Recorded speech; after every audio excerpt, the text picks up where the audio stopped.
Hello and good morning. Over the last 70 years, Australian society and knowledge in all aspects of academics have developed significantly. Subsequently, there have been radical amendments to Australia's educational syllabus. In this video, we will present to you our findings on the relevance of Erickson's theory to contemporary society, and consequently, whether the syllabus needs amending. This presentation will be split up into 5 parts. First, what is Erickson's theory? Then, a review of our research methods. Thirdly, how our research has indicated that the theory is still relevant. Fourth, how our research has indicated that the theory is now irrelevant. And fifth, our final judgment onto whether the syllabus needs amending.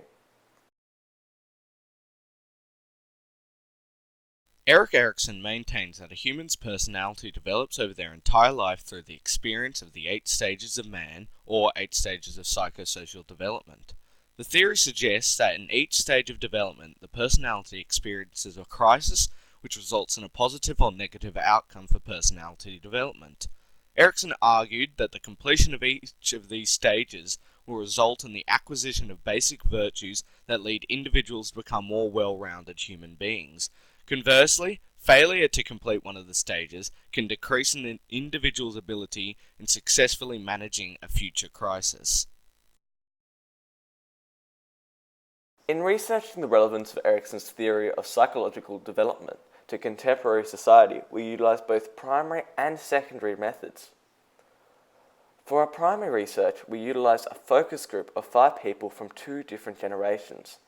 Our participants were asked a series of questions on personality crises they may have experienced in their lives and how those experiences compared to Erickson's theory. Our secondary research consisted of numerous articles and essays published by qualified individuals of the psychology community, and a number of reports and statistical analysis of how Australian society has changed. These secondary resources will be detailed in the evaluation of Erickson's theory further on in the presentation. The qualitative and quantitative data we collected from our research was satisfactory in making an informed professional judgment on the relevance of Erickson's theory today.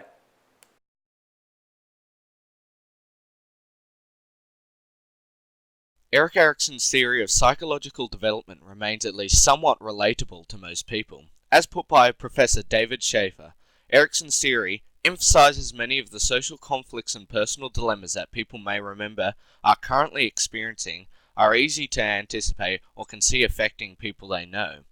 As a broad framework, Erikson's theory is accurate in its characterization of personality development.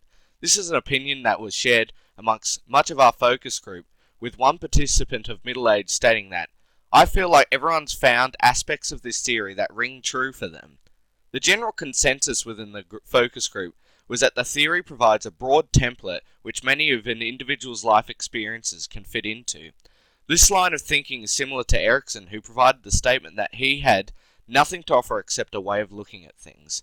So this leads us to the question, if Erikson's theory is so broad, what makes his theory relevant to contemporary society? The fact that the process of human aging has remained largely unchanged over the last 70 years means that the categorization of age stages within Erikson's theory is still appropriate. Erikson's theory remains mostly relevant for the early stages of 1 to 5 that take place during childhood and adolescence. The accuracies of Erikson's theory can be seen in the value he places on early childhood. His insight into the importance of the relationship between a child and caregiver is something that is very much agreed upon in society in the 21st century. Daniel Casso states that the parent-child relationship is the first social relationship. It teaches a child that he can communicate in order to get his needs met, which transfers to forming relationships later in life. This is a modern psychologist that reinforces the idea conveyed by Erikson's theory, therefore displaying its relevance. Erikson places importance on the completion of all stages of personality development to acquire the basic virtues required to handle a future crisis. This idea presented by Erikson was very much agreed on by the focus group. One participant made particular reference for the use of initiative, which is acquired in the 3rd stage, as being useful in future stages. This is an example of Erikson's relevance to the modern world. The final point of relevance of Erikson's theory to the modern world heavily involves the 5th stage of identity versus role confusion. Joanne Schultz states that Erickson noted the potentially strong impact of peer groups on the development of ego identity in adolescence. He noted that excessive association with fanatical groups and cults or obsessive identification with icons of popular culture could restrict the developing ego. This part of Erickson's theory is highly relevant in modern society, where the influence of the media and its effect on many adolescents' sense of self in regard to personal looks can be a problem in ego development. Erickson's theory is also relevant in its placing of importance on role confusion. Many members of our focus group ensured the importance of this stage in their lives. One participant stated that, "When I was at high school through to when university began, I was in the classic sense of figuring out my identity and how I fit in our society." While another participant stated, "It's kind of difficult thinking about what I want to do in the future." These quotes support the idea that adolescents go through a period of role confusion, where they decide what to do with their lives and how they fit into society. This, in a basic sense, proves Erickson's theory to be at least somewhat relevant to contemporary society. Erik Erikson's theory, while relevant in a basic sense to modern society, lacks precision in factual analysis in his creation of a model that is ambiguous in its concepts. Erikson's theory struggles to remain relevant in a contemporary society that has experienced radical social and economic developments on a micro and macro level that has transformed the way humans think. Erikson's theory does not appropriately address the external pressures in the modern economy, while ignoring factors such as race and sex, all of which have major effects on personality development. Australia's economy has experienced radical changes, with changing workplace patterns now creating an existence where workers will have multiple careers which require extended training and higher education. Student participation rate in higher education within Australia has more than doubled from 1989, where it was 19%, to 2016, now 41%. As commented on by a participant within our focus group, it is no longer the case that you finish high school and that qualification is adequate to get you most jobs. University education is now one of the base level skills and qualifications required to enter the workforce. The extension of higher education greatly distorts and fundamentally changes Erikson's theory, with role confusion being continued for 3 to 5 years of university education.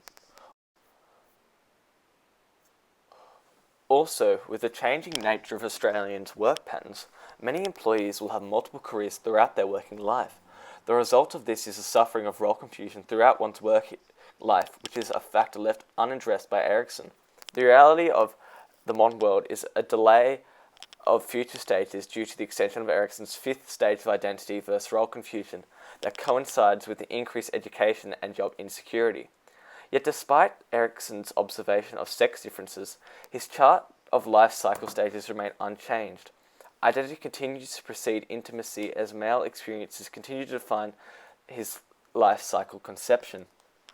This argument from Carol Gilligan critiques Erik Erikson's male-centric approach, determining that the theory may to be inaccurate due to its disregard for the experience of women. Psychologist Carol Tavros comments that was worrying. I wasn't having any of my crises in the right order when viewing Erikson's theory. The concern of its relevance to women was also raised during our focus group, when a participant states, "My mother was born in the 40s as a woman in Australia, so obviously I've never experienced that kind of sexism that she experienced." Erikson's theory is not entirely accurate, as it takes a male-centric viewpoint on personality development, disregarding the female point of view. The final major problem involving Erikson's theory is its failure to recognize the difference in experience between race and culture. In a study of African Americans, Asians, and biracial teenagers conducted by Bracy, Bamak, and Newman Taylor, significant differences were found between biracial and Asian adolescents, with the former reporting higher levels of self-esteem. This study shows that race can have an effect on personality development, or in this case, the development of self-esteem. Erikson does not address the effect of ethnic identity on personality, nor how societal pressures such as racism affects oneself. A focus group member commented that my dad was born in the 50s in Mumbai, and I don't have any connection with the ethnicity in my father, so I don't have that cultural upbringing that he did. An individual's cultural experience can have a great effect on their personality development, and this is something that remains unexplored in Erikson's theory, leading it to lack relevance in the modern world.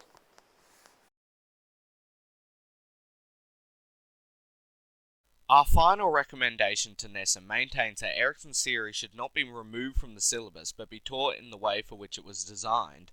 I have nothing to offer except a way of looking at things, was Erikson's philosophy behind this theory. Therefore, it should be used by students as a way of viewing their own personality development. Just as Year 11 Society and Culture classes utilize the 8 values test to determine political ideology, and the MBTI 16 personalities test to show an individual's personality type, Erikson's theory can be used as a system of individual psychological analysis for students in identifying personal crisis within their lives. We have presented evidence proving as to why Erikson's theory is relevant in the basic sense that it provides a broad model to which an individual's personality development can be compared. While there are some points of contention as to the relevance and accuracy of the theory in addressing the pressures of class, race, and the modern economy, the basic essence of the theory is relatable.